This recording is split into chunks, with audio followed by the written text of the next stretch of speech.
Bonjour, on est en direct de la place de la République pour une journée de mobilisation exceptionnelle. Je suis avec Marion et Christopher. Marion, tout de suite, pour commencer, est-ce que vous pouvez vous présenter? Je suis Marion Le Gac-Padox, je suis administratrice APF France Handicap et aussi présidente de Chose. Je suis mobilisée aujourd'hui pour défendre les droits des personnes handicapées, une égalité de droits pour tout le monde, et aussi parce que je suis touchée moi-même par cette situation. Puisque en 2018 j'ai fait le choix de me marier avec l'homme que j'aimais, mais de ce choix a découlé également le choix d'arrêter de chercher du travail malgré mon master 2 et pour ne pas risquer par mon futur salaire de mettre en danger le revenu de mon conjoint qui ne pouvait pas travailler. Alors rappelons-le, l'allocation adulte handicapé, c'est une allocation relativement modeste et qui est diminuée en fonction du salaire dès lors qu'on est en couple. Elle est calculée en fonction des revenus du conjoint, c'est-à-dire qu'elle diminue ou voire est supprimée si le conjoint perçoit trop en fait. Alors trop, on le dit, c'est quand même pas beaucoup parce que le maximum autorisé, c'est 2100 € pour un couple, c'est-à-dire cumuler les deux 2100 € maximum, à partir desquels il n'y a plus du tout d'allocation. C'est ça, c'est un seuil vraiment minimal qui est rapidement dépassé si on a un travail, une situation de travail normale, basique. Elle est très vite dépassée. Alors vous-même, je vais me tourner vers Christopher. Comment vous vivez cette situation dans votre intimité, dans votre vie en général? On ne vit pas, on survit, parce que c'est pas avec 900 € chacun qu'on puisse vivre. Surtout avec maintenant tout augmente. Donc c'est de la survie. Et on se bat pour ça. Pour pas que ça soit sur un revenu du foyer. Parce que je ne comprends pas, une personne valide, on ne va pas lui réduire ce qu'il touche par mois parce que son conjoint va toucher plus que le SMIC. Donc pour moi, c'est pas naturel. Alors beaucoup, on le ferait aux personnes en situation de handicap et pas aux personnes dites valides. C'est comme si une personne valide calculait son salaire en fonction de ce que gagnait son conjoint. C'est comme si on vous calculait votre salaire en fonction de ce que gagnait votre femme ou votre mari. C'est inenvisageable pour une personne lambda, valide. Donc pourquoi pour nous, c'est envisageable et accepté? Alors ça, c'est la question que vous posez. Vous demandez aujourd'hui à ce que l'allocation adulte handicapé ne soit plus divisée dès lors qu'on est en couple. C'est ça? C'est ça. Que l'AH soit calculé en fonction des revenus de la personne et non en fonction des revenus du foyer. Alors aujourd'hui, c'est une grande journée de mobilisation. Il y a une vingtaine d'associations qui se sont réunies pour mener ici à République cette journée d'action. Elle va bientôt commencer, donc on va pouvoir la suivre ensemble. Quel message vous avez à donner à ceux qui nous écoutent aujourd'hui?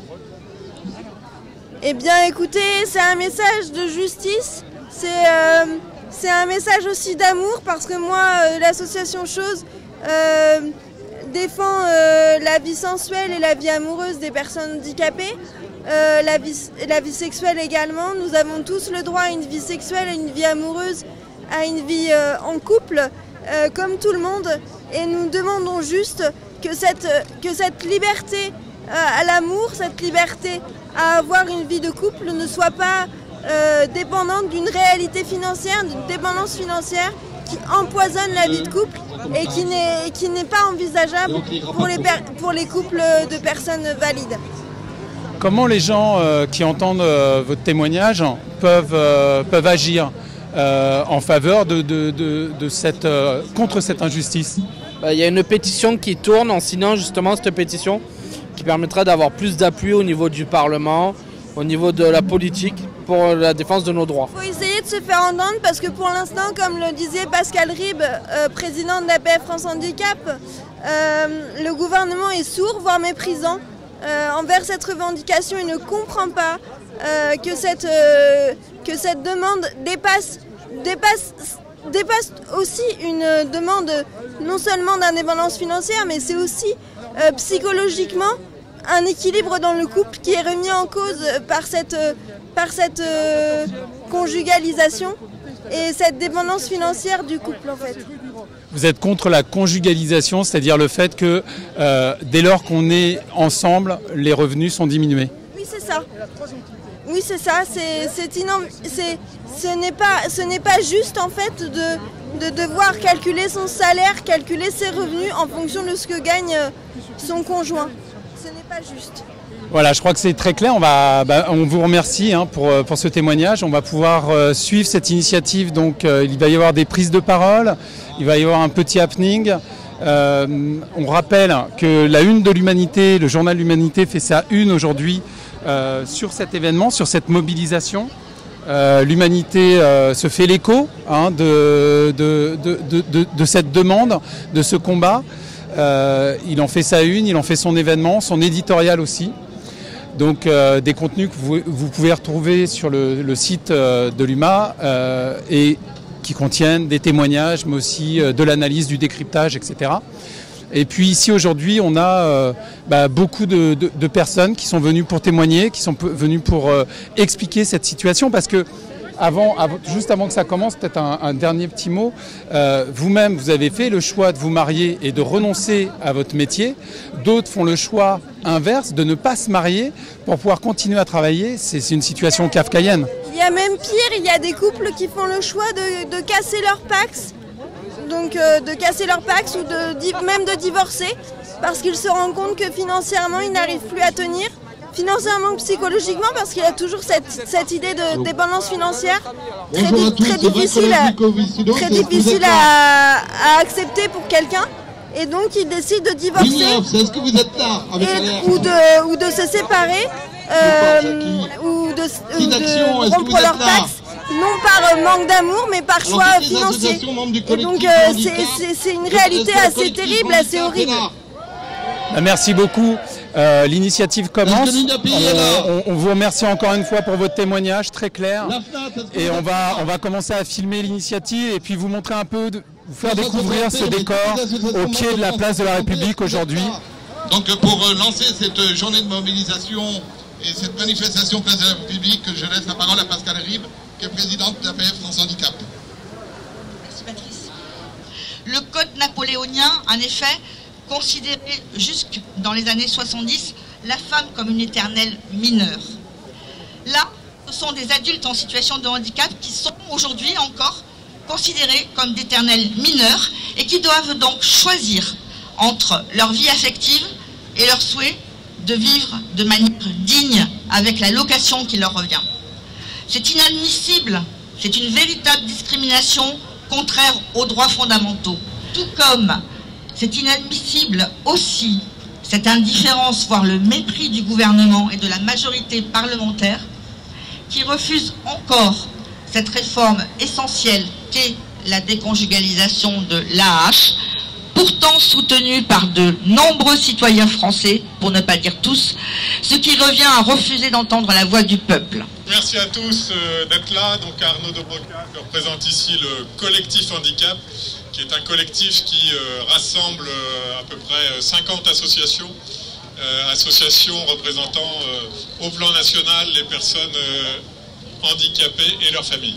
C'est un combat qu'on mène collectivement depuis de très nombreuses années et qui a peut-être en ce moment une occasion d'aboutir, à condition que le gouvernement, qui s'entête depuis plusieurs mois maintenant à refuser cette mesure de justice sociale, change sa vision plutôt dépassée de l'autonomie et de l'indépendance financière des personnes handicapées. Nous demandons que lors du prochain débat qui aura lieu au Sénat le 12 octobre prochain, le gouvernement entende l'ensemble des partis politiques qui s'est prononcé en faveur de cette mesure, entendent aussi l'ensemble des associations ici présentes, mais aussi présentes, ça a été dit, dans de nombreuses régions en France, entendent aussi le défenseur des droits, entendent la Commission nationale consultative des droits de l'homme, entendent l'ONU, entendent finalement tout le monde pour aboutir à cette évolution. L'AAH n'est pas un minimum social. C'est pas parce que c'est une ressource minimum que c'est un minimum social. Elle ne peut pas être inclue dans les revenus pour calculer le plafond ou le plancher dans lequel les gens doivent s'en sortir. C'est un système pour les personnes qui ne peuvent pas travailler à cause de leur handicap. Et donc obligatoirement c'est individuel. Le handicap, même si il est supporté entre guillemets par le reste de la famille, il touche une personne. Et cette personne, c'est un individu et dans sa dignité, elle doit pouvoir recevoir cette allocation en dehors de tout dispositif de calcul des ressources du ménage, bien entendu, ce qui lui donnera aussi son indépendance. Et c'est parce que ce n'est pas un minimum social, c'est parce que c'est un vrai combat qu'aujourd'hui, tout le secteur associatif est derrière vous, tout le secteur associatif, de la petite enfance jusqu'aux personnes âgées, en passant par la protection de l'enfance, ils sont derrière vous parce que c'est un combat de société, la place que fait aux personnes en situation de handicap. Je vois devant moi un panneau où on dit « AAH, ton couple, tu le payes cash ». Ben, je crois que c'est vraiment ça. C'est vraiment... Enfin, il y a peu de gens qui, lorsqu'ils se mettent en couple, se disent ben, « je vais perdre des revenus ». Il n'y a que les personnes en situation de handicap qui sont dans cette situation, et c'est quelque chose de particulièrement choquant. Je vous parle d'autant plus librement que personnellement je ne touche plus l'AAH depuis que j'ai 25 ans. J'ai cette chance de pouvoir travailler, de pouvoir gagner honnêtement ma vie. Et donc c'est un propos très libre que je veux vous tenir. Et aujourd'hui, j'ai beaucoup entendu parler de personnes handicapées, mais je vais vous dire aussi, moi, j'ai quelque chose qui me démange. On parle d'égalité, on n'a pas du tout parlé de la fraternité qu'impose toute union, quelle qu'elle soit. Et le discours que je vais vous tenir, il est davantage destiné à défendre nos conjoints qu'à nous défendre nous. Quand les conjoints épousent une personne handicapée, c'est un choix. Et ils ne croient qu'au meilleur. Et évidemment, le meilleur n'est pas seulement financier, mais tout de même, il faut admettre que de pouvoir savoir qu'une augmentation de ses revenus, lorsque l'on est valide, va être traitée comme telle et ne va pas engendrer une diminution du revenu de son conjoint, c'est certainement un confort et une appréciation, parce qu'il faut déjà vivre avec le handicap de l'autre, que l'on a choisi. Mais il ne faut pas que ce choix se transforme dans le pire.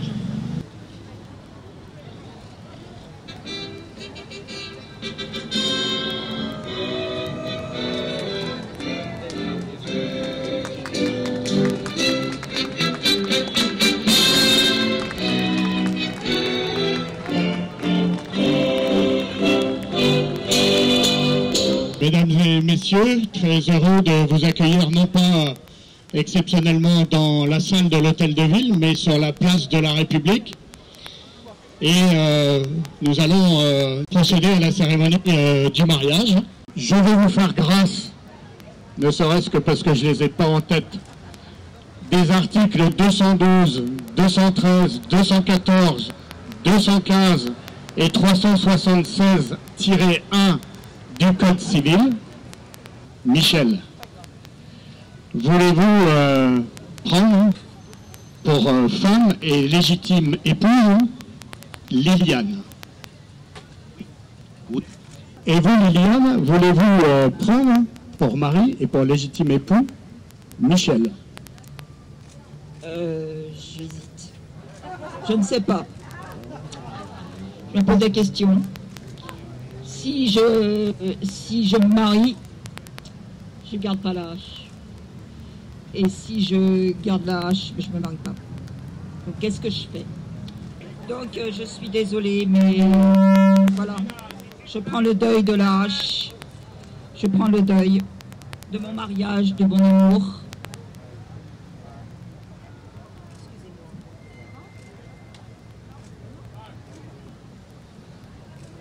Je suis désolée, mais Michel, je ne te prendrai pas comme il faut. Je suis désolé aussi.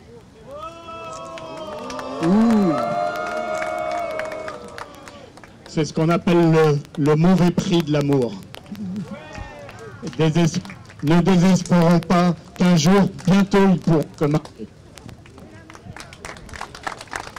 Stéphane Peu, bonjour. Vous êtes député de Seine-Saint-Denis. Vous êtes venu aujourd'hui à ce rassemblement donc faire cette cérémonie de non-mariage, de mariage impossible.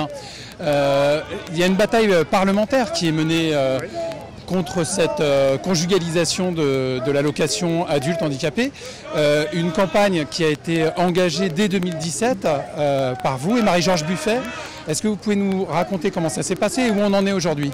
Bon, très brièvement, notre groupe, par la voix de Marie-Georges Buffet, a déposé une proposition de loi pour déconjugaliser l'allocation adulte handicapé dès 2017. Elle a été déposée sur le bureau de l'Assemblée en 2018. Elle a été rejetée à l'époque par la majorité parlementaire. Puis cette proposition de loi a été reprise au Sénat, un peu modifiée, mais enfin en gardant le principe essentiel qui était celui de la dignité, de l'autonomie des personnes handicapées en dissociant le versement de l'allocation adulte handicapé des revenus du conjoint ou de la conjointe. Et cette loi a été votée par une majorité sur tous les bancs de l'hémicycle du Sénat. Donc notre groupe a repris la loi, puisque pour qu'elle soit promulguée, il faut qu'elle soit votée de manière conforme au Sénat et à l'Assemblée. Nous l'avons repris. J'ai été au mois de juin dernier le rapporteur avec une députée des Hautes-Pyrénées du groupe Liberté et Territoire, et nous avions bon espoir parce que à droite comme à gauche, on arrivait à avoir des votes positifs, sachant que c'est une loi qui fait l'unanimité des associations de handicap. Comme on le voit aujourd'hui, il y a une vingtaine d'associations présentes. Absolument. Et donc, on a essayé de discuter avec la ministre, on a fait beaucoup d'auditions, on a eu un débat parlementaire, et on voyait bien que même dans les rangs de la majorité gouvernementale, les députés En Marche ou du MoDem, il y avait beaucoup de flottement, et que sur un sujet qui est aussi éthique que celui-là, on avait espoir que chacun vote en conscience et non pas en discipline de groupe une telle loi. On y serait arrivé. Et le gouvernement étant conscient de la fragilité de sa majorité et de la pertinence de nos arguments et de la force de cette loi, il a utilisé des pires manœuvres parlementaires dont je vous fais grâce pour empêcher le vote de la loi, la discussion de cette loi et faire ce qu'on appelle un vote bloqué, ce qui revient en gros à demander à sa majorité parlementaire un vote de confiance vis-à-vis du gouvernement, ce qui n'était bien sûr pas du tout le sujet et qui donc ça a beaucoup révolté les députés qui étaient présents ce jour-là, c'était un 18 juin dans l'hémicycle, mais ça a aussi beaucoup révolté les associations. Parce que 300 000 personnes, 500 millions d'euros, en pleine période du quoi qu'il en coûte, c'était pas du tout à la hauteur, c'était vécu comme une attitude de mépris, et pas du tout sans justification ni budgétaire ni politique. Et donc pour éviter tout débat, il y a eu ce vote bloqué. Alors on ne désespère pas, c'est un combat, c'est la raison pour laquelle je suis là aujourd'hui, avec le sénateur Maillet, qui est un sénateur des Républicains de droite, mais avec lequel nous avons travaillé. Il va redéposer la loi dans les mêmes termes le 12 octobre au Sénat. Et nous, à l'Assemblée nationale, notre session parlementaire se termine fin février, mais chaque groupe, et le nôtre, aura ce qu'on appelle une journée, qu'on appelle une niche parlementaire, une journée qui lui est dédiée. Et donc, nous ne désespérons pas qu'avant la fin de la session parlementaire en février, nous puissions revenir à l'Assemblée, et je l'espère, avoir cette fois-ci un vote pour que cette mandature se termine positivement par rapport à cette demande qui fait l'unanimité, qui est vraiment liée à la dignité. Je rappelle juste que en 1974, quand l'allocation adulte handicapé a été créée, et elle était portée à l'Assemblée par un secrétaire d'État qui était le secrétaire d'État de la ministre Simone Veil, il avait dans son propos pour présenter cette loi, qui était une avancée sociale, dit et lié l'allocation adulte handicapé à une allocation d'autonomie, disant il n'y a pas de dignité sans autonomie. Et donc la question qui est posée est bien celle-là. Ça ne peut pas être considéré, comme le fait le gouvernement, comme un minima social qui viendrait se substituer temporairement à une absence de travail ou une précarité passagère. Non, l'allocation adulte handicapé, elle vient donner la solidarité nationale à travers cette allocation à des gens qui ne peuvent plus travailler et qui ont besoin de l'autonomie et de moyens. Je rappelle, pour finir, que l'allocation adulte handicapé, c'est un peu plus de 900 € et que c'est une allocation qui, quand elle est à taux plein, reste une allocation en dessous du seuil de pauvreté. Donc on n'est pas en train de parler d'excès de consommation d'argent public, on est juste en train de parler d'une dignité minimale pour les personnes qui ont déjà à payer, qui payent déjà un lourd tribut dans leur vie quotidienne en raison de leur handicap. Voilà. Alors donc ce combat a été amené par le groupe communiste au départ en 2017-2018. Aujourd'hui il rassemble une majorité à l'Assemblée et au Sénat et il se heurte frontalement à une volonté du gouvernement de ne pas l'accepter. Un gouvernement qui n'est pas sûr de sa propre majorité. C'est la raison pour laquelle elle a agi de la sorte au mois de juin, parce que je pense que, avec le travail que nous avions fait auparavant, je pense qu'il y a beaucoup de députés qui, tout en étant dans la majorité gouvernementale à titre individuel, parce que dans leur circonscription, ils sont confrontés à des personnes qui les ont interpellés sur le sujet. Et voilà, enfin, c'est pour ça que les rassemblements comme ça, c'est très important, parce qu'il faut continuer d'agir auprès des parlementaires pour que, si on y arrive, et j'espère qu'on va y arriver, à revenir à l'Assemblée avec cette loi, ce soit bien un vote en conscience individuellement qui se fasse, sans que le gouvernement puisse cette fois-ci manœuvrer pour empêcher cette liberté de vote de s'exercer. On le souhaite aussi. Merci beaucoup Stéphane Peu. On va continuer à suivre cette initiative, donc vous le voyez, qui rassemble les principales organisations ici, place de la République et partout en France, plus d'une cinquantaine de rassemblements aujourd'hui, avec des prises de parole, un happening que vous avez vu juste avant, un mariage impossible, qui image la situation dans laquelle se trouvent aujourd'hui les personnes en situation de handicap, à devoir choisir. C'est ce qu'ils appellent le prix de l'amour. C'est-à-dire que s'ils se pacsent ou s'ils se marient, eh bien, leur allocation peut diminuer, voire disparaître en fonction du salaire de leur conjoint et les met dans une situation de tutelle totale, de dépendance, là où l'allocation à l'origine avait été créée justement pour l'autonomie des personnes en situation de handicap. Voilà, je vous laisse découvrir les différents stands. Là, c'est l'Île-de-France, l'AFP France Handicap Paris.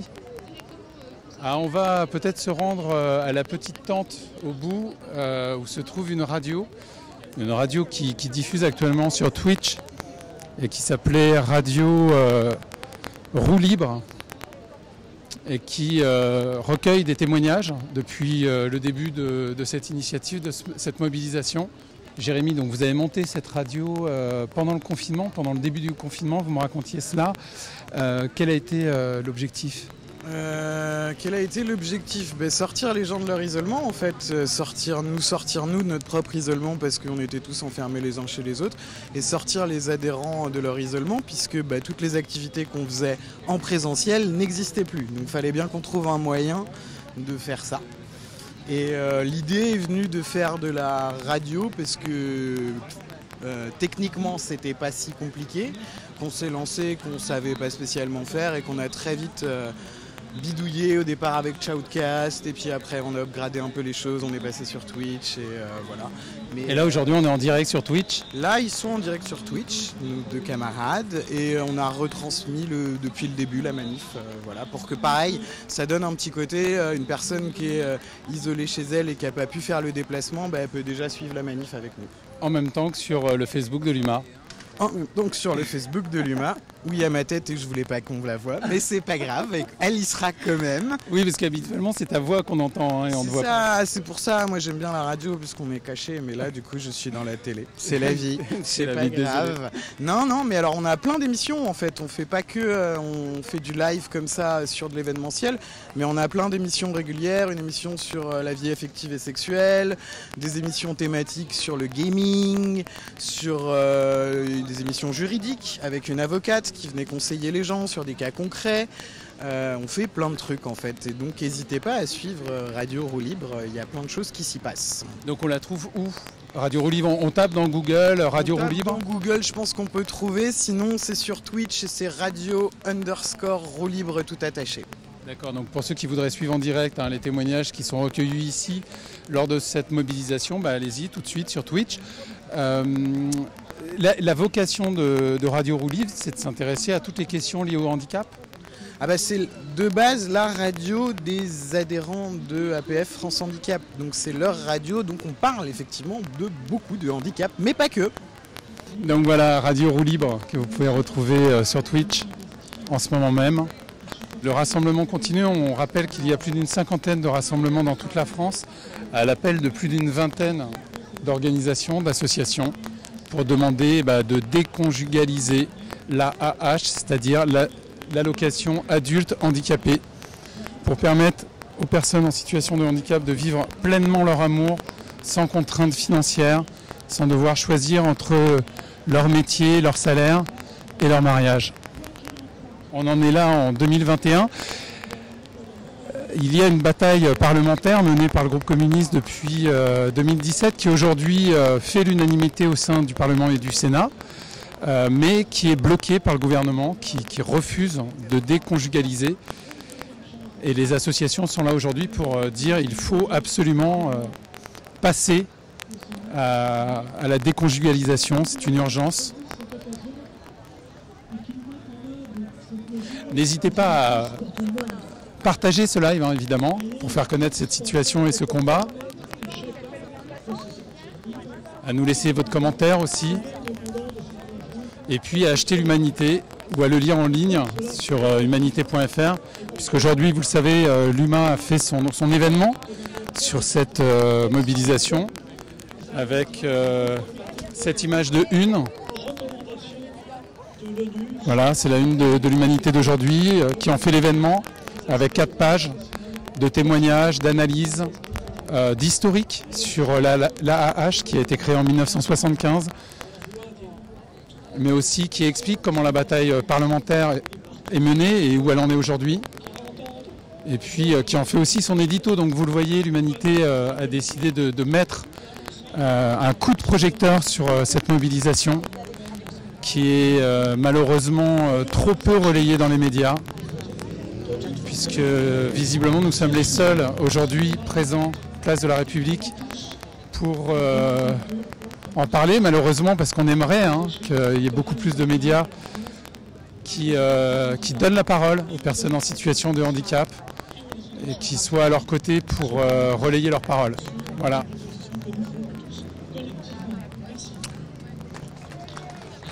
On va bientôt arrêter ce live, vous l'aurez compris, c'est une bataille en cours. Vous pouvez la soutenir comme cela a été dit durant ce live en signant la pétition en ligne, en partageant ce live.